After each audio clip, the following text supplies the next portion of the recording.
Spectres, welcome back to the Mass Effect Lorecast, the show where the FCC and Disney cannot tell us what to say. And joining me, as always, is Genesis. Genesis, how are you doing? Very uncensored. Uncensored, unbothered, flourishing in our lane, and we have a great lore episode for everyone today. Yes. Yeah, so... I like that, staying in the lane. I'm just doing me. Yeah, exactly. We're living our lives. I'm not even going to say best lives. I'm just going to say lives. So we've been teasing this episode for a hot minute. Paul Grayson. We're finally here, and this is a name that a lot of players may be familiar with. And if you're not, don't beat yourself up, because this is not a character from any of the games in the original trilogy or Andromeda. In fact, I don't think he's even mentioned in the trilogy, right? I don't think so. I think Grayson might be book exclusive. Yes, he's a Cerberus agent. He's introduced in the novels, specifically in Mass Effect Ascension. That's the second of the trilogy of novels by Mass Effect 1's lead writer, Drew Karpyshyn. And so Paul is somewhat of an anti-hero. And I'll say somewhat because it's a bit more complicated than that. And we'll talk through this over the next 2 episodes because this is going to be our part 1. We're going to have a part 2 as well. And we're going to dive into a lot of what makes Paul Grayson tick. Now, we're not going to go page by page and, read you everything that he's involved in. If you really want to read the books, you should go read them. They're great.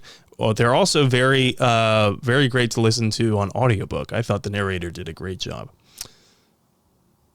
For the most part, yeah. There were a couple of things that really stick out to me in the audiobook version, which I do fully enjoy. But it's Kaylee Sanders, not Collie. Yeah. And it's Quarian. They are the Quarians, not the Quarians. The Quarians, I think he said a couple of times. Oh, the Quarians. The Quarians. It's little things like that that'll stick out to me. The Quarians. All right. So a little background for everybody. I have read this book and listened to the audiobook, but it was more than, I want to say about 2 years ago. Whereas Genesis, you just finished the audiobook, re-listening to it for a second time, today, right? Yeah, I had an hour left to go through for today. But yes, it's not my first time going through it. I read it again. It was a couple years ago that I read through it the first time. And I was like, I just want a full refresh. And it's a 9-hour audiobook. Very easy to get through in a day. So before we go any further, let's talk about what Grayson physically looks like, since we don't have an artistic representation of him in the games. He is described as being tall, dark-haired, and handsome. And I want to say handsome with a question mark because it never says he's handsome, right? But it uses other language to describe him where you're kind of led to believe that he's good-looking. Yeah, I think it's more of a nondescript good looking. They didn't really put a major face to him. I have seen it that they think the cover of Ascension is supposed to be him.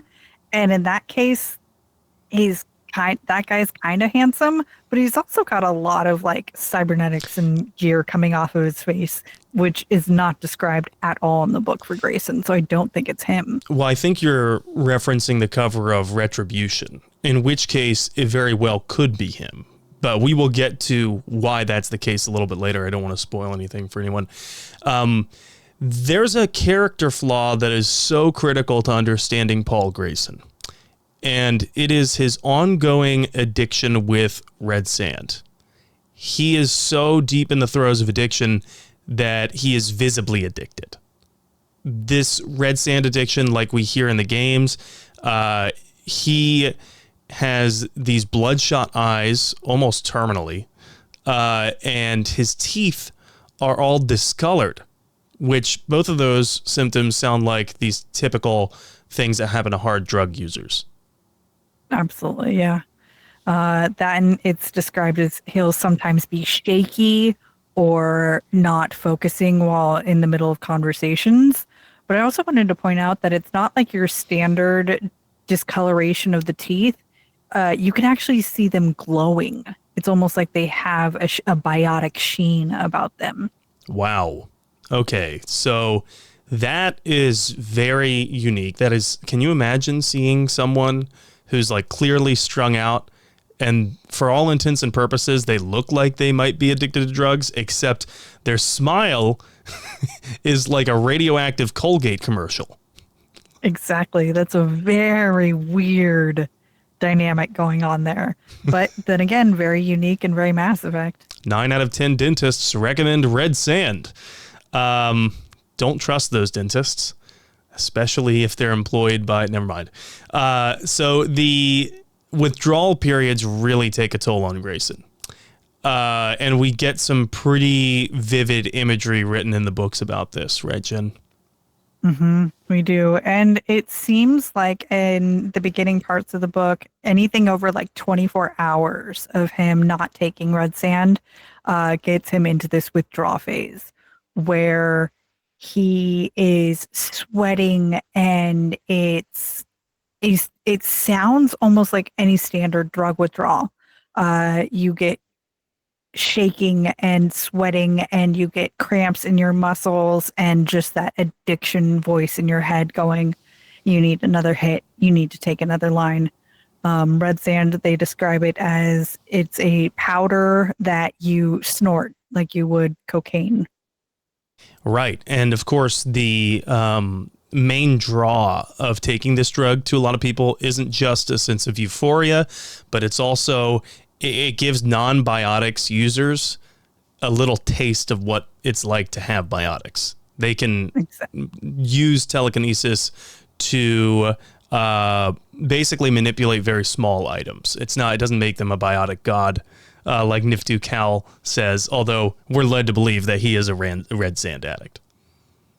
Right. And I think Grayson just does it enough to get that initial euphoria and the small level of biotic use. In one scene, he is high, and he talks about floating paper around his room and being able to control it, and then the giddy and the joy that you get from using your biotics. Caden and Liara and Jacob all talk about this humming, this frenetic energy that they feel within their body when they're using biotics.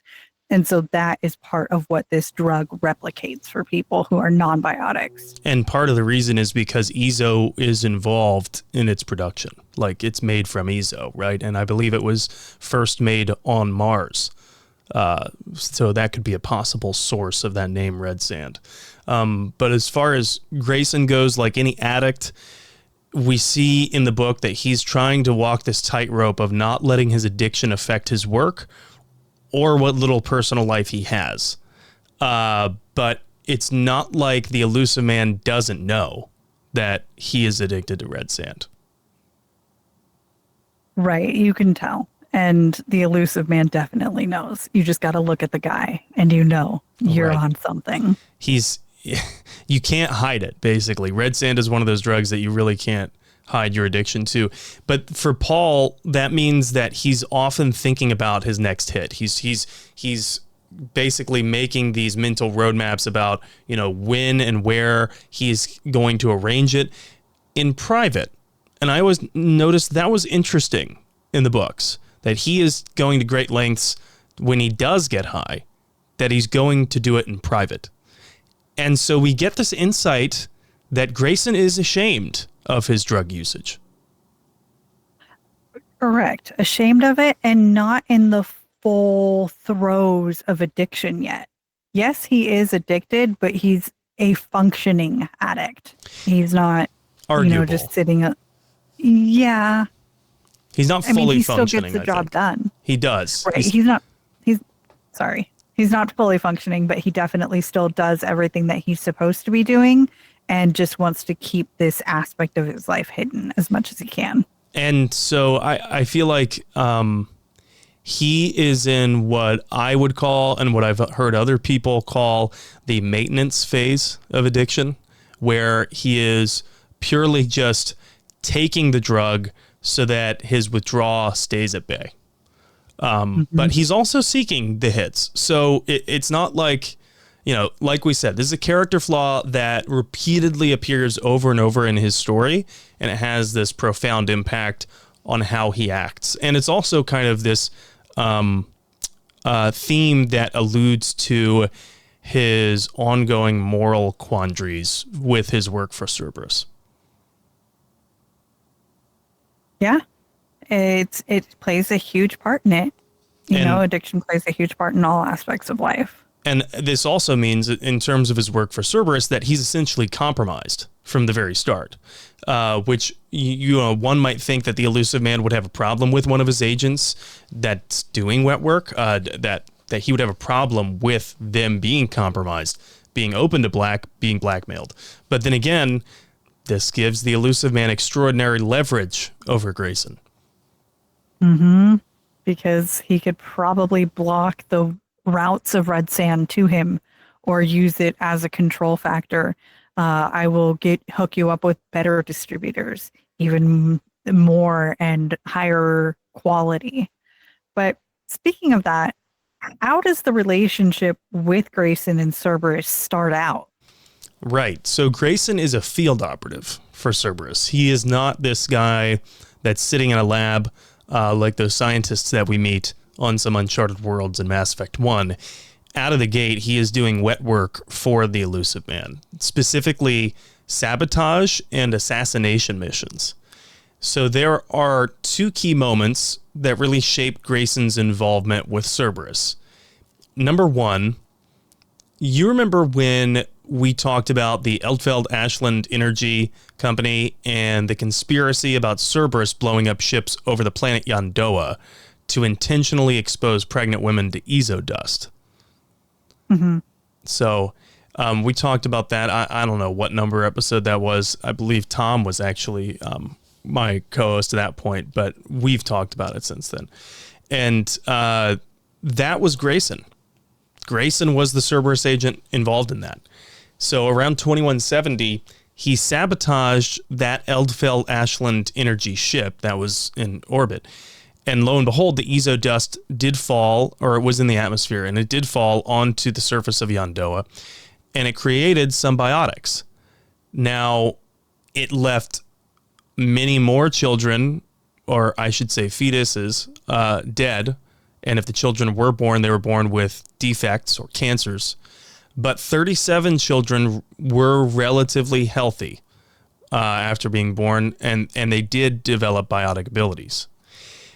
One of those 37 children was named Jillian, and she was later kidnapped by Cerberus and then, quote-unquote, given to Paul Grayson. Now, this is how it's described in the book, that she was given to Paul Grayson. I never liked that description, that you could give a human being to someone else. Yeah, that's not a gift. They didn't go through an adoption agency. They didn't go through any shape or form of that. And it's also, we're saying children, that one of the children was Jillian. No, she's still pretty much a baby at this point, well under a year old. Because while they were describing this scene, is that the Illusive Man was holding the baby, and that just that set panic in my own body. I can't think of the Illusive Man holding a baby. That picture should not exist. I would never trust him to hold my son. She was kidnapped and then trafficked, essentially, by Cerberus, and the Illusive Man hands her to Paul Grayson and tasks him with raising her as if he was her father. Like, this is a long con, deep cover thing that he's doing. And the intention is to make her this long-term case study in human potential of biotics. Yeah. It's horrendous and brings up so many ethical questions surrounding this, not only the kidnapping, the trafficking. Why does Paul just agree to the fact of, oh, you're handing me a random baby? Sure, I'll take care of it. Where did Grayson get the skills to take care of a newborn baby without a mother around? Who is influencing this child? And it just, there's a lot of things that that are unanswered that I don't like about this. Yeah, a lot of factors going into that completely unethical mission, I should say, none of which are the welfare of Jillian. And I'm sure that the Illusive Man would say that this is for her welfare and it's for the welfare of all human beings, right? The advancement of humanity. And yet this is a huge lie that is, of course, going to change Jillian's entire life. You know, like if Cerberus had never have meddled, she wouldn't have developed biotics. She would probably still be with her family. Her life would be incredibly different. And yet now we have this Cerberus wet work agent who's been involved in sabotage and assassinations, being her adoptive father. And it's not one of those like that funny like Vin Diesel movie where he plays the babysitter. You know what I mean? It's not like one of those movies that's like, oh, the incredibly deadly spy is now playing, the babysitter. No, it's not like that. Because he's still working for Cerberus. Yeah. So he's still working for Cerberus this whole time, and this is part of his job. That's the first moment that really changes Paul Grayson. The second one is 3 years later. It's the night of his first kill. And we get this in one of the opening scenes of Mass Effect Ascension where Paul Grayson is having this nightmare of remembering the first kill. So in 2173, he was on this undercover mission to take out a leading candidate for leadership of the Terra Firma Party. That's that human supremacist political party trying to gain more power in galactic politics. The candidate's name was Claude Monod, but the problem was, Claude Monod was leading another candidate, Charles Saraceno, in the polls. That name should ring a bell to everyone who's played Mass Effect 1. I don't think Saraceno appears in Mass Effect 2. Does he? No. Because no matter the outcome of that, he won't show up in 2. Right. It's a chance encounter on the near the med bay in the wards, right, of Mass Effect 1 on the Citadel. So Claude Monod is actually leading Charles Saraceno in those polls for leadership of the Terra Firma Party, but the problem was that the Illusive Man didn't like Monod and preferred that Saraceno be in charge. So the Illusive Man ordered Monod to be disappeared. Yes, quote, quote, disappeared. Yeah, quote, unquote, disappeared. Yeah, I'm sure that the Illusive Man had his altruistic reasons, right? So Grayson and his partner Pell, are acting as Monod's flight crew. They're undercover again. They're acting as the flight crew to take Monod to Shanxi for a rally. And they went mask off after the bird was in the air, or space, so to speak. So the ship is flying through space. Grayson and Pell take the mask off. Grayson kills Monod's bodyguard, and Pell walks into the cabin and kills Monod. Mm-hmm.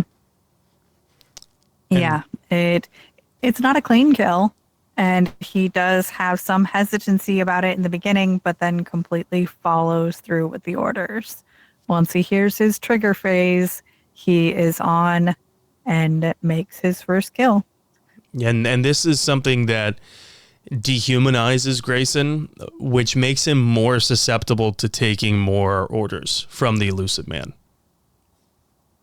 Oh, absolutely. And I mean, even a decade later, he's still haunted by this. The reason that we find out about his first kill and the night that Jillian was brought to him is because these are his reoccurring dreams.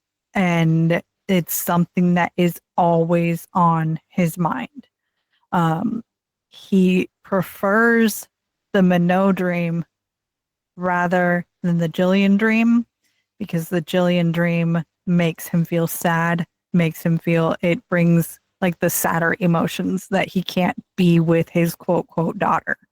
And I thought that part of it was interesting as well, that he would rather dream of killing somebody rather than having to deal with the hard emotions that involve Jillian. Right. Well, it shows that he has some kind of conscience, though that conscience is twisted and distorted by what he's asked to do for Cerberus for so long. I also really want to know, Jillian at this point is 3 years old.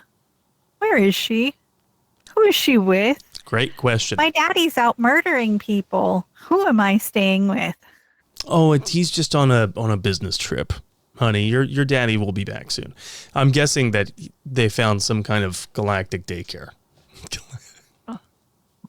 Cerberus daycare. Ooh, I don't want to know. Yikes. I'm sure that they have a great snack machine and plenty of outdoor time. Yeah, outdoor time or tablet time. Learn all these great things, children. Yeah, Propaganda. They have a shooting range for children, and all the targets are aliens. Oh, no. Yeah, right. And Yukon Cornelius in chat here says, that's Miranda's first assignment, babysitting.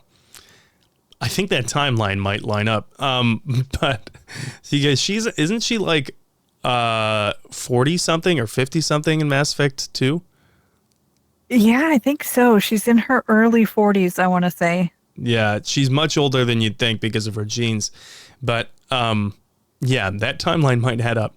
So this isn't exactly, like they're not, the Illusive Man isn't just planning on having Grayson be Mr. Dad, and that's that. Right. He has much bigger plans for Jillian. So let's talk about this total game plan for Jillian and her burgeoning biotic abilities. Yeah. She's not kept as this lab rat either aboard some Cerberus station. But Cerberus does have Grayson pose as her father so that he can enlist her in the Alliance's Gifted Biotic Students Academy. That's named the Ascension Project. His cover story is that he is this single widower and a very important businessman from Cord Hislop Aerospace. It sounds like the beginning to like a Hallmark Christmas movie. Oh, yeah, for sure. Dad's all important in his big corporate world, and here I am trying to be the best at my biotics. I'm at my biotic talent show, and where's my dad? On an important business trip, murdering people. Horrible. But I would totally watch it. So if Cord Hislop Aerospace sounds familiar to you, it's because the Illusive Man is not incredibly original in the names of his shell companies. It in itself is another lie because Cord Hislop Aerospace is a shell company for Cerberus. Cord Hislop refers to Eva Corey and Ben Hislop, his two companions on the Mass Effect Evolution comic from way back when he was known as Jack, and he was going. I can't remember the Illusive Man's original last name. Jack Harper. That's right. Jack Harper, when he was known as Jack Harper as a mercenary, and he was on Shanxi, and he stumbled onto this conspiracy involving Saren and Saren's brother, and yada, yada, yada. Anyway, we covered that in a different episode. Cord Hislop is a reference to Corey and Hislops, so he clearly cannot let that go. Well, yeah, no, he can't let Eva Corey go. I mean, that's why she exists again, but we've talked about Edie before for sure, so. Yeah, I can never get enough Edie. So Jillian is being taught how to harness her powers in this Ascension project. And meanwhile, Grayson is playing the loving but busy and distant father who occasionally checks in, and somehow no one really catches on to what he really does. I don't know. Do you remember any kind of tense conversations where someone's questioning him about that? Yeah, that definitely happens with the main security officer, but I think that we can definitely get into that side of the story of how much Henkel does not like Grayson after the mid-break. That's right. All right, let's go to the mid-break. We have beef, we have bacon, we have beer, the foods of my people. Young men have funny ideas of what Asari are like. I blame the extranet and computer games. Rex? Shepard. Grunt? Shepard. Rex? Grunt? All right, here we are in the middle of the show where we typically read out your 5-star reviews. Now, I just checked yesterday, and I'll check again, but I don't believe we have any new 5-star reviews, not now on Apple Podcasts, and I haven't noticed any new comments on Spotify from our most recent episode, but we do have a couple of comments that I want to highlight from our YouTube channel. So, Dorothy App, I hope I said that right. Says, when I read through the casting list, referring to the Mass Effect TV show, casting call leaks, when I read through the casting list, my intuition said it's post Mass Effect 3. If that is Liara, she should be younger than the given age, like 20-something looking, if it would be a retelling of the trilogy. The wrestler type guy instantly put James Vega in my mind. Maybe we can see him as a proven N7? But it's just a rumor, so we shall see. At least we have something to talk about until N7 day. And I hope they'll give us a new story with new characters that bridges the trilogy and Mass Effect Andromeda and Mass Effect 5. I would tend to agree with all of that. Yeah, if it is Liara, like original trilogy Liara does look like, you know, a human, like if a human woman would have to be in her 20s. Yeah. I agree on that one. And the casting call specifically said a woman in her 30s. So. Yeah.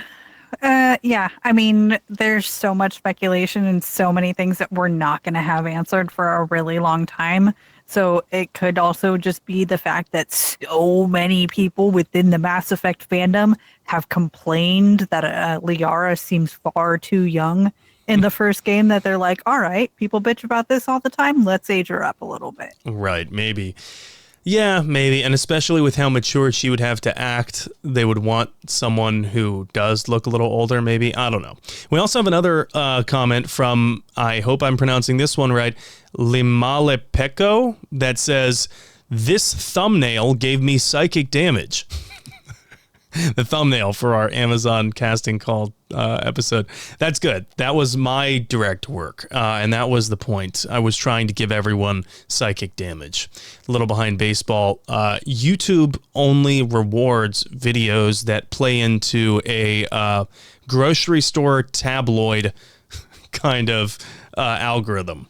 And so I'm hoping the long-form content is at least good and in-depth enough that it would justify sensationalized thumbnails. Yeah. So I'm all for it. You have great ideas when it comes to throwing together all these pictures, and they are not clickbait, because normally the title says something crazy, but then we give you the actual real good information. Yeah, and we get into the crazy.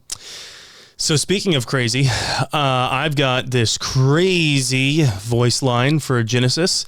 Okay, it's not that crazy, but I'll be very surprised if you get this one. Okay, are you ready? All right. Here we go. Even if you survive the battle today, the Reapers won't stop. Ever. Release me and we have a chance to end this, once and for all. All right. Well, that was obviously Commander Broshep. Mm-hmm. Which game? Sounded kind of ME3. I'm going to listen to it one more time. All right, here, I'll play it one more time on my side as well so people can hear it again. Even if you survive the battle today, the Reapers won't stop. Ever. Release me and we have a chance to end this, once and for all. All right, any guesses? I want to say something to do with the Quarian missions in ME3. I can't place it exactly, though. Oh. It's a tough one. It's a tough one because it's so generic. But it is Broshep. It is Mass Effect 3. However, it is during the Leviathan DLC. Oh, Yes. Leviathan. I have only been able to play you twice. What? Yeah. That is my favorite DLC. I didn't get Leviathan until I got Legendary. Okay, fair. It is my favorite DLC. It should have been part of the base game.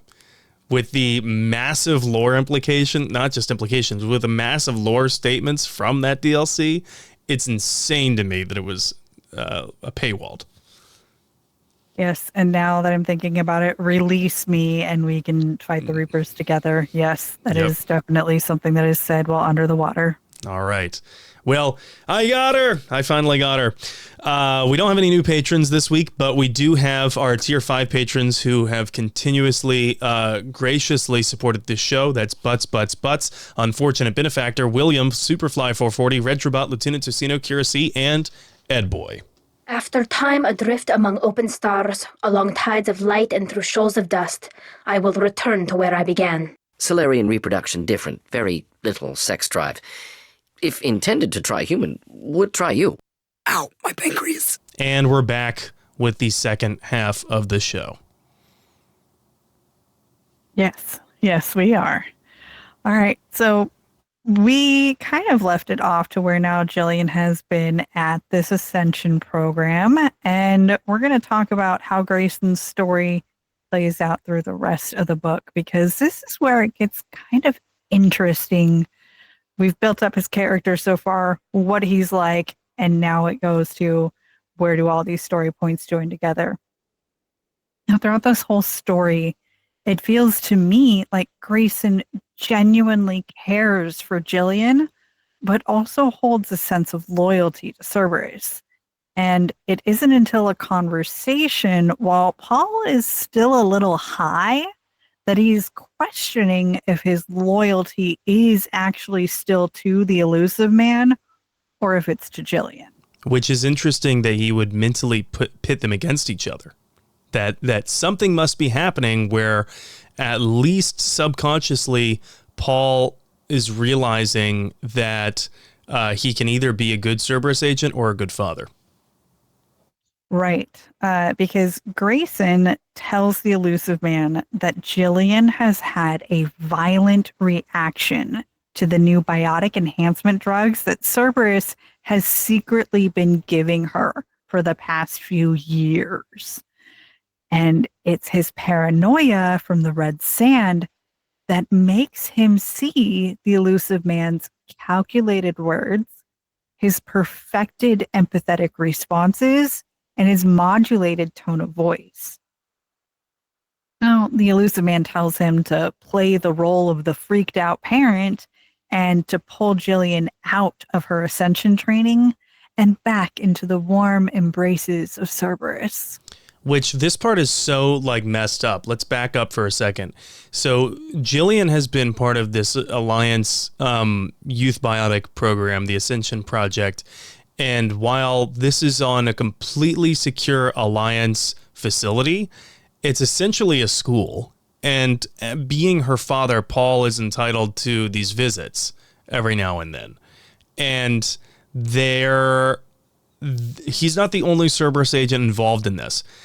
But they have been sneaking drugs onto the Alliance or the Ascension Project, knowing that there are the correct medical professionals and scientists there to rectify anything if they mess up.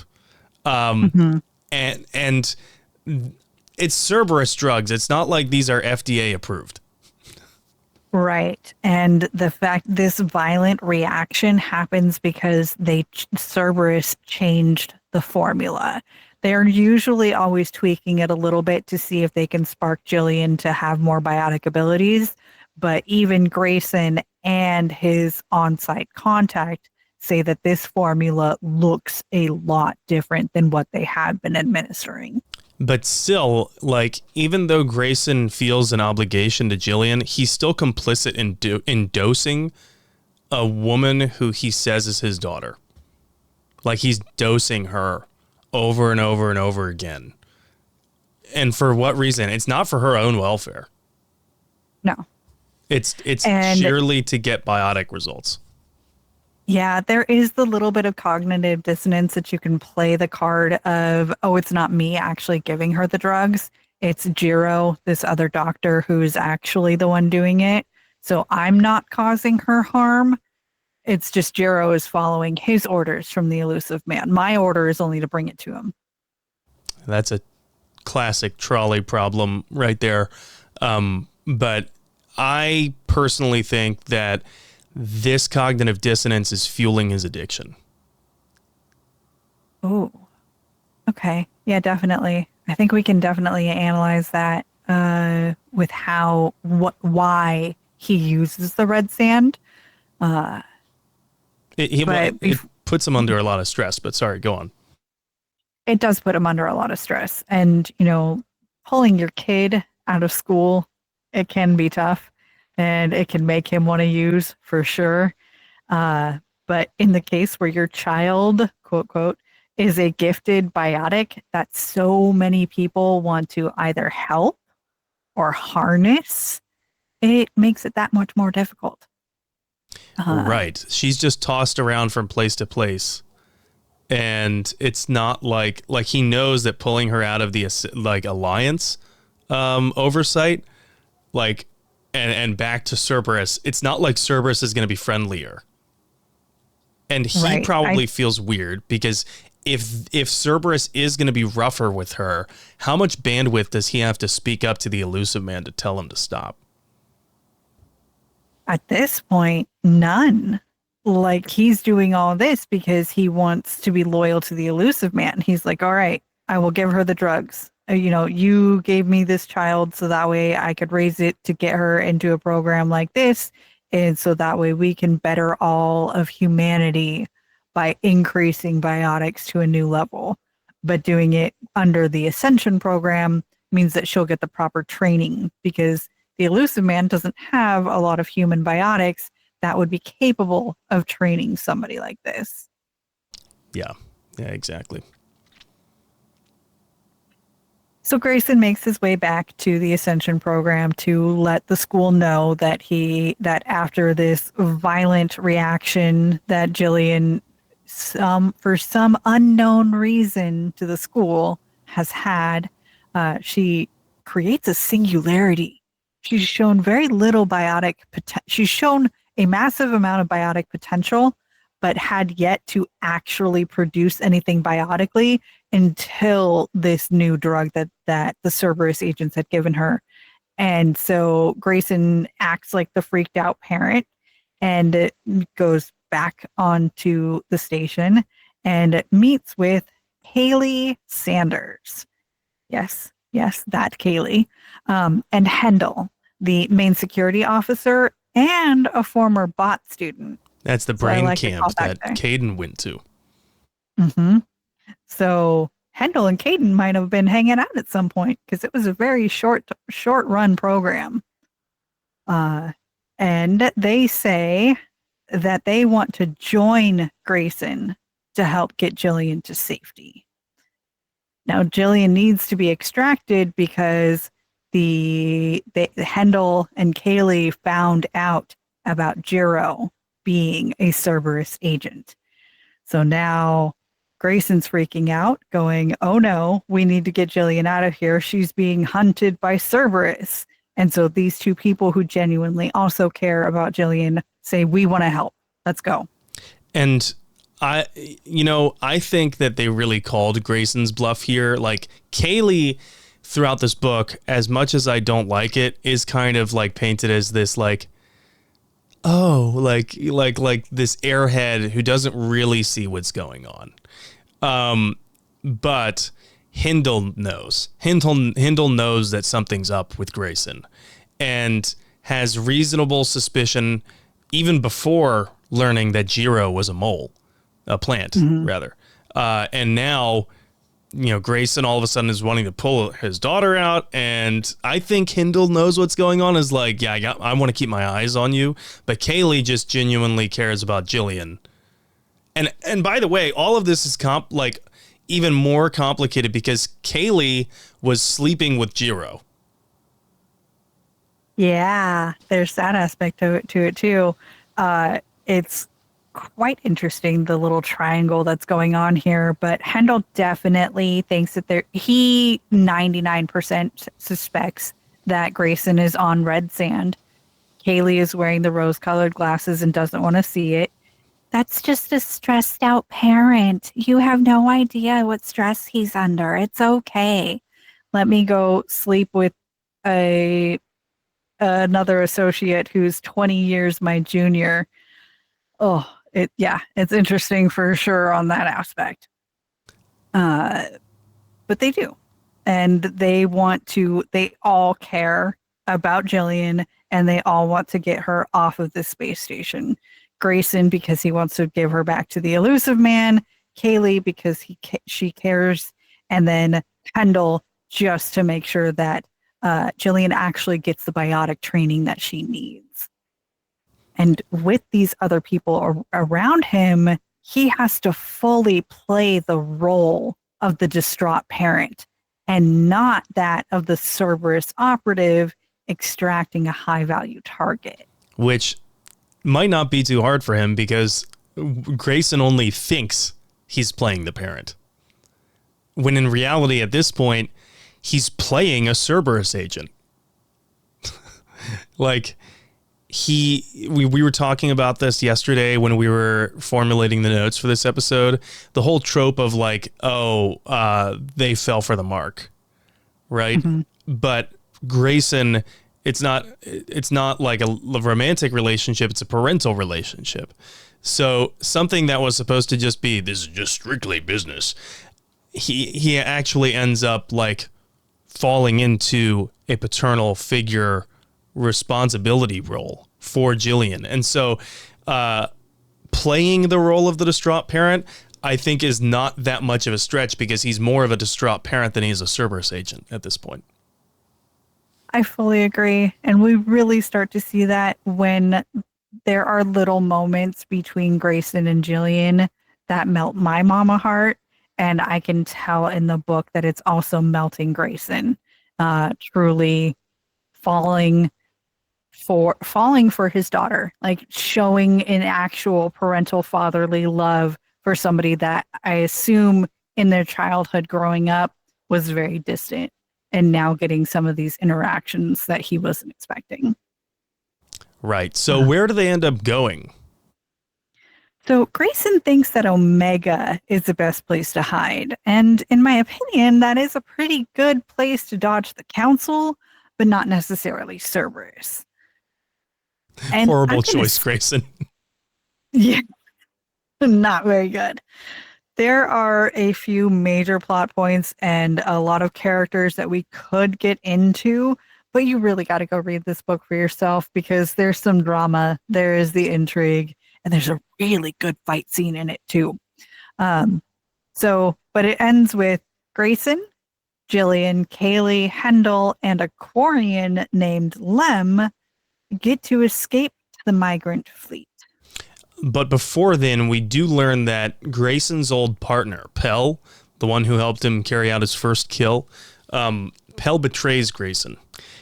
And you would think that Grayson might have expected this, or that it would at least be leaving Grayson with even more trust issues than he already had. But it seems like he never really trusted Pell to begin with. Yeah, but Pell was supposed to be his Omega contact because Pell was supposedly still a part of Cerberus. And so that's why he was going to Pell in order to be like, okay, let's get her off of Omega and to wherever the Illusive Man says to go to next. Right, but then there was the crisscross. And we should also mention that Kaylee and Hendel and Jillian, they all get to the fleet, and specifically the ship, the Idina, separately from Grayson. Grayson is left behind on Omega, and he thinks that Jillian has been taken, like, by the Quarians. So he begs the Illusive Man to let him lead this A-team to go rescue his daughter. And I say rescue loosely because it's like, well, where is she ultimately going even after you get her? There's one other character that we can talk about for just a minute, and that's Golo. Because Golo, he's the Quarian turncoat that before all of this happened was exiled from the fleet. Now he helps Grayson and the team of Cerberus troops to infiltrate the fleet. So if you were wondering how Cerberus even knows the fleet's current location, or is able to carry out the attack on such a short notice, you can blame Golo. And a little bit of Pell. He straight up brutally tortured a captured Quarian from the Idena to get his coordinates and his passphrase. And which, side note, though my body may travel, my soul is with the fleet, is also a really good passphrase. Oh my God. These passphrases are some of my favorite prose in the entire series, like even extended media of Mass Effect. I love it. But yeah, so this is something that in terms of lore implications is massive because there has never been another species militarized branch or paramilitary organization that has been able to infiltrate the fleet before. Yeah, they've never made it onto the flotilla, probably onto an individual ship that's not been a part of the fleet at that time, but never with all the ships together. And we also know that like the fleet is incredibly insular and protective about who's allowed on board, because their resources are quite slim, and any outsider might bring with them the chance of bringing in unknown variables, all of which could gravely endanger the Quarian population, all of whom have a job, and a very important job at that. Yeah. All right. But back to Grayson. He reaches out to the only person that he thinks can save Jillian. And he has a rare face-to-face meeting with the Illusive Man. He convinces Timmy Boy to do an extraction from the fleet, which in itself is a huge ask, but he also wants to be part of that A team that you mentioned. But Tim, I don't know why, but he eventually agrees. The only thing that I can think of is that shows how much he wants Jillian back under Cerberus control if he's willing to risk resources, exposure, and all of this just to save one 12-year-old girl. I think it also, for the Illusive Man, if I'm the Illusive Man, I'm thinking this could be a good test case to see how well defended the fleet is. Obviously, he doesn't care for the Quarians' welfare, and I think that he could be using it as an opportunity to test boundaries, much like we see those Russian fighter jets just regularly violating Alaskan airspace or NATO airspace, and it's almost like they're gauging response times to test boundaries. So, yeah, I think that could be an ulterior motive for agreeing, because the Illusive Man is nothing if not pragmatic, and he's not sentimental. So, of course, Jillian is a high-value target to him. At the same time, I think he also realizes that he can kill two birds with one stone by sending an extraction team to exfiltrate her. I like that a lot, because we all know that the Illusive Man plays 40 chess and is always thinking 3 layers deep, and doing this for multiple reasons makes more sense to me. Now, eventually Grayson does get onto the fleet, and we see these are the moments where he really has to confront his conflicting loyalties of either to the Illusive Man or to Jillian. Yes. And it's kind of like you can feel him sweating bullets during these moments. And during these moments, he's being walked around the ship because, again, I'm sorry, am I skipping ahead? So Grayson is never fully being walked around the ship. The Jillian, Kaylee, and Hendel are the ones who get to explore the Idena. That's right. So this sequence of events is happening simultaneously. And so we get a lot of depictions of how the Quarians are living in squalor, even aboard their own vessels. And I think Yukon Cornelius here must have access to our notes, because he brought it up like a minute before we did. But basically, we see that they are living in these super close quarters. They're essentially living in office cubicles, like whole families are. and the walls are decorated with photos and memorabilia and these things that hold sentimental value to them, but it looks like a floating refugee camp. Yeah, I also really liked the way that there's no bartering system. There's no money in the flotilla. If you have an excess of something, you put it in a locker in the central area. And then if I'm looking for something that I need, I go to the lockers and see if anybody has left one there. Because I no longer need this. I leave it here. I need this to take with me back to my family. And it's not a value system. It is purely, I only take what I need. And I was like, that's really interesting.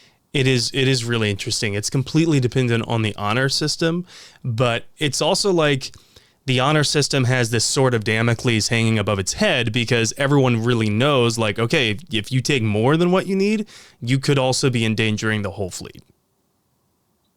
And I believe it was the Quarian that is showing them around is laughing at Hendel asking these questions of, well, what if I take too much? And he goes, why would you take too much? It's being greedy, being covetous, being a hoarder, being somebody who's gathering all those things just isn't in the Quarian mindset at all. He also makes a joke of, where would you put it? Where would you hoard things?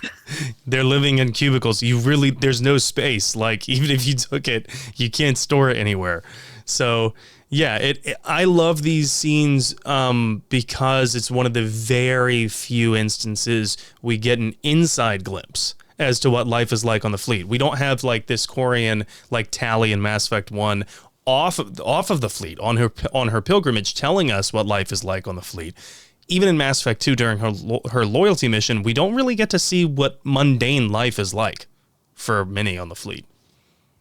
Yeah, so it's a really great way to get to know more about the Quarians. And even Kaylee mentions that. She's like, I had preconceived notions about who they are, scavenging pack rats, outlaws of the Citadel, and it completely changed her mind. And do you think that any of this can change Grayson's mind? Because do you think that this entire encounter, because he's seeing a lot of the same things, even though he's there for very different reasons, do you think that this leaves him with some empathy for other races? I believe that if he had been given the opportunity to be with them and actually see this, because when Grayson gets on to the Idena, it really is a 30-minute window that he's been given to board onto the Idena with his stolen shuttle, and then he has to get to his personal shuttle that Kaylee, Jillian, and Hendel had originally taken to get back to the Idena. The first one, the Cinead, which is a Quarian shuttle, that one is rigged to explode. Yes.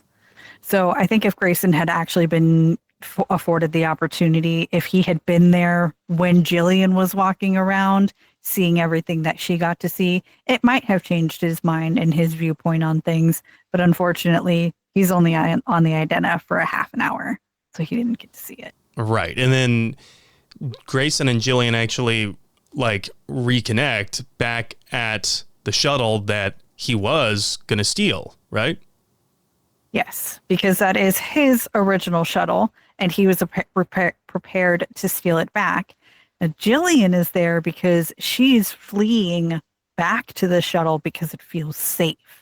And Grayson heads straight there because he thinks that is where she will still be even all these weeks later. Jillian and crew have been talking and interacting with the Quarians for about 3 weeks at this point. So it did take the Illusive Man and everybody a little bit of time to coordinate leaving Omega and getting to the migrant fleet. That part escapes me. I guess it's been quite a while since I've read or listened to the book. I didn't realize that it was a few weeks removed. Mm-hmm. Yeah, I didn't remember that part either. But now with this expanded timeline, it makes things a little bit make more sense. That's also that also means that that's an extraordinary measure of hospitality from the Quarians to host them for 3 weeks. Yeah, there was actually a big part of it about it too, about ordering in human food from the other ships and it causing a stir. You know, there was a little bit of scuttlebutt going around, like who are the new humans that are on the flotilla? Everybody was talking about it. So that was a fun and interesting part to read through also.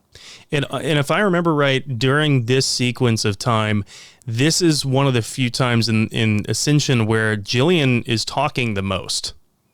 Mm-hmm. Most of the time she's silent. She's not talking.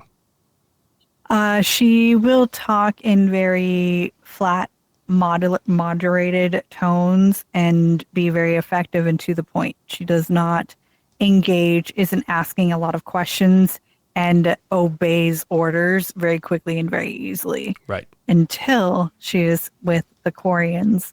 And I really want to get into all of that about Jillian. So I think we're going to have to do a whole separate series on just Jillian Grayson. We definitely will. Okay. So Grayson and Jillian are now in the same shuttle. Grayson's there because of the surprise attack. Yes. So what's going on now? Is he has now run into the target, so to speak? Is he extracting her? He wants to, but Jillian stands her ground and she tells Daddy, I won't leave without my friends. And it's the first time that she's ever talked back to him like that. And he doesn't know what to do. But Jillian won't leave, especially without Kaylee and Hendel. So what does Grayson do? Well, what any loving parent would do when their tween won't listen. He hits her with a stun gun. Wow. What a dad. I am imagining, because you said that he only has 30 minutes before that timer goes off, right, and blows up the Cinead shuttle and scuttles the entire Idina. He's like, we don't have time to debate this. And, all right, you know what? Boom. Hits her with a stunner. But what's interesting to me about this whole thing, of course, apparently he probably justifies hitting her with a stunner, as in I'm saving her life right now. But he doesn't seem to have a problem with killing all of these Quarians that he definitely saw living in relative squalor. Again, that's the cognitive dissonance. He never leaves the shuttle. He goes directly from the Cinead onto his shuttle and doesn't kill anybody. It is Golo and the other Cerberus agents that he brought with him on this little mini squad in order to take them all out. Okay. So he doesn't get 3 weeks to spend there. I don't know. I still feel like once he's docked and he goes from shuttle to shuttle, he sees enough, right? He knows what he's doing. He knows that he's going to kill all of these Quarians. And so for me, it's it reminds me of one of those people who, when you talk about real life issues, real world events, they're like, well, I don't really care as long as I can protect me and my own. Yeah, that's exactly what that feels like. Having empathy for other people is very, very important, and not just your own species. Not a weakness, unless actually there are people that cannot feel empathy, and we have a word for those. I encourage everyone to look that up. But Kaylee makes a valiant return to be the beacon of light that she is, right? Oh, yes, absolutely. Because Kaylee is out there searching for Jillian while this attack is going on, because they weren't hanging out with each other in this moment when the attack started. But she finds Jillian passed out from the stunner on her father's shuttle, and Grayson is there. And she actually gets through to him. She appeals to Grayson to realize that his loyalty to Cerberus is completely misplaced, and that they're not going to turn her into the savior of humanity, as Tim has been telling Grayson, but rather to be used specifically as a weapon against the Illusive Man's enemies. Not a savior, a weapon. Right. Well, that's kind of It's amazing to see the manipulation that the Illusive Man is so great at using against all of his employees, to see someone be able to break through that. And Kaylee is kind of depicted as this angel on his shoulder, and in many scenes, isn't she? Like, don't you think, do you think Grayson was starting to fall for Kaylee? Because basically every other male character that she interacts with, besides Hindle, ends up falling for Kaylee Sanders. Oh, yeah. She is absolutely marketed as like the girl, the Alliance scientist next door. She's the girl next door, but everybody falls for her. But she's also kind of like the girl next door's older sister who has a bit of a reputation, but everybody still loves her, though. She is the Alliance scientist next door. Yeah. Yeah. Who's been around the block more than once. Yeah, I guess so. This is after her like, courting with Anderson, though, in the first book, Mass Effect Revelation. And the sleeping with Jiro off and on for the last 2 years. Yeah. Yeah. And But don't you feel like Grayson is starting to kind of fall for her? a little bit. I don't know if it's a fall for her or if it's just I'm starting to see that other people care for Jillian. And maybe I like you. You never know how much you love someone until you see the love they can give your child. And I think that might be what this is playing into, but I guess it's more, I didn't catch it as in like a love thing. I caught it in more of a, I appreciate what you have done for my child. Okay. So he's starting to turn on the Illusive Man. Not like that. Not turning on the Illusive Man, but turning on him. Turning against, turning away from. So, okay. All right. Do you think that his addiction, Grayson's addiction allowed him to continue, like holding this styrofoam underwater about his qualms with working with Cerberus, so to speak? Like, or did his addiction drain his judgment capacity or willpower to resist the Illusive Man, to resist Cerberus? Or was it the other way around? Did he turn to red sand to numb himself to what he was carrying out for the Illusive Man? I personally think it's the second one. I think that he uses it as the numbing agent, the thing to escape everything that he's done and to forget the feelings and to feel the euphoria, because it was his paranoia caused by the red sand that made him see more clearly what the Illusive Man was doing to him. I can see clearly now, the sand is here. All right. Drugs are bad, okay? Don't do drugs, kids. So that kind of takes us to almost the end of Mass Effect Ascension, right? That he's starting to flip. He's no longer this loyal lapdog for the Illusive Man. Yeah.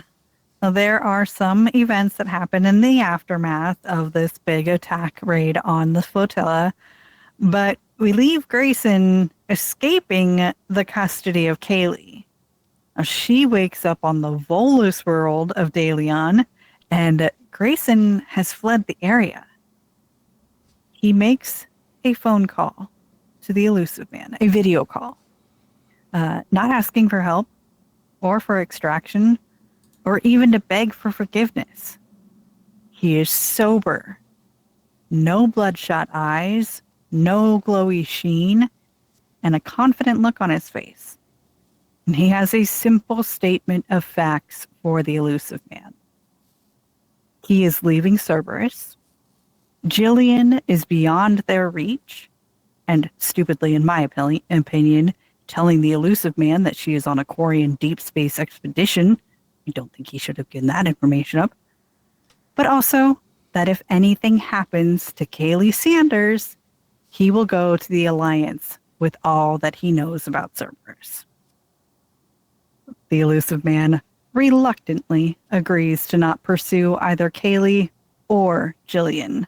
Because, quote, he knows that losing Jillian will set their biotic research back a decade, but he cannot risk exposure.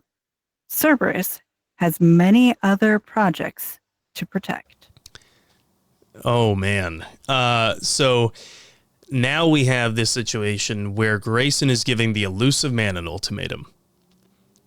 Mm-hmm. Talk about some brass cojones that this guy has, because he knows that he is taking his life into his own hands. Like, he knows that he is going to probably be on the run for life after this. Oh, yeah, for sure.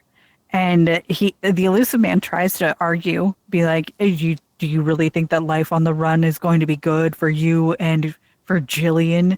And he's like, you can't touch her and you can't touch me. I know too much. And it's true. That's like challenging the teacher that's grading your paper. Not a good idea. Like, don't get me wrong. I admire the chutzpah, but it is not a good idea to tell the Illusive Man, you can't touch me, unless your name is Commander Shepard. Right. Yeah, I don't think that this is going to end well for Grayson. That is a huge threat to Cerberus and to the Illusive Man directly. So I don't think this is going to end well, but this is the end of the book. This is the last line of the book. Right. So we see Grayson go from this compromised agent who's kind of rationalizing his own service to Cerberus, and yet his paternal instincts get in the way. His paternal instincts are the ones that are fueling not just his healing from addiction, I think, but this gradual rejection of Cerberus's methods.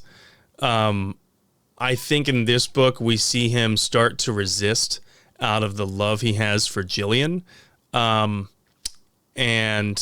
I think that he starts as this kind of messy, tragic character even, but he undergoes this transformation from reluctant participant in evil to a man who sacrifices absolutely everything to oppose it.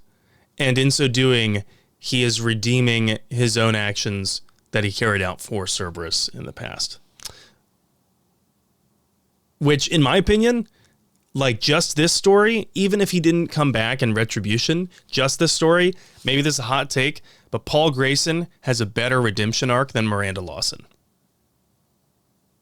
Ooh, that's a take. I think at this point, yes, he has a really good redemption arc. He has accomplished what he wanted to do in getting Jillian free and away.